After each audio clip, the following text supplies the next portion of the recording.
बीते दिनों जहां देश के कई हिस्सों में हिंदी दिवस मनाया गया, वहीं तमिलनाडु के मुख्यमंत्री एम.के. स्टालिन ने हिंदी दिवस पर ऐसा कुछ कह दिया जिससे एक नया विवाद खड़ा हो गया है।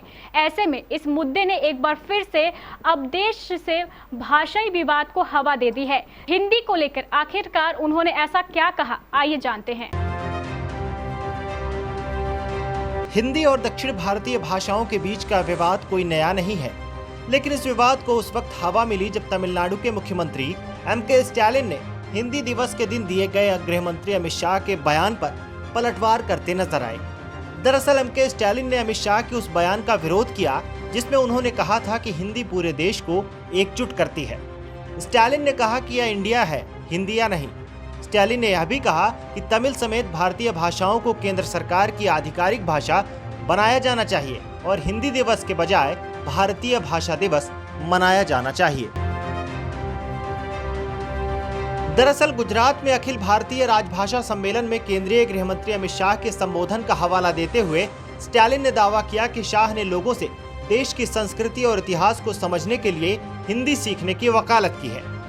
इस मामले में द्रुमक की ओर से जारी किए गए एक आधिकारिक बयान के मुताबिक स्टालिन ने कहा कि देश में कई भाषाएं बोलने वाले लोग रहते हैं और अमित शाह द्वारा हिंदी की वकालत करना राष्ट्र की विविधता में एकता के आदर्श के खिलाफ है।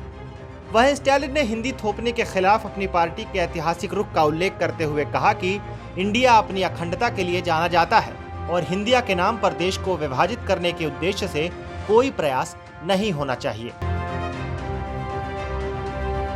आपको बता दें कि स्वतंत्रता के बाद से दक्षिण भारत के राज्यों में भाषा को लेकर हमेशा से ही एक विवाद रहा है, फिर चाहे भाषा के आधार पर राज्यों का बंटवारा हो या फिर भारत की आधिकारिक भाषा की घोषणा।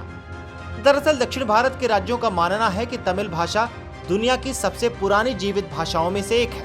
ऐसे में इसे और ज्यादा महत्व दिया जाना चाहिए। तमिलनाडु के मुख्यमंत्री ने केंद्रीय गृह मंत्री से मांग की है कि संविधान की 8वीं अनुसूची में सूचीबद्ध तमिल सहित सभी 22 भारतीय भाषाओं को केंद्र सरकार की आधिकारिक भाषा घोषित की जानी चाहिए। स्टालिन ने आरोप लगाया है कि यह रवैया दर्शाता है कि तमिल भाषा को दूर करके हिंदी को राष्ट्रीय भाषा के रूप में पेश किया जाए, अन्य भाषाएं जो साहित्य और संस्कृति में समृद्ध हैं।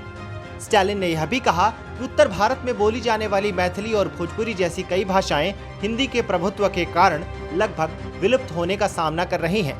उन्होंने कहा कि हिंदी दिवस मनाए जाने के बजाय भारतीय भाषा दिवस मनाकर संस्कृति और इतिहास को मजबूत किया जाना चाहिए।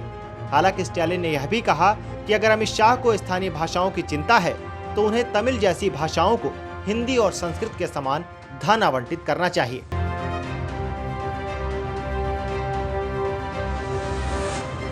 Bureau report, KBC news.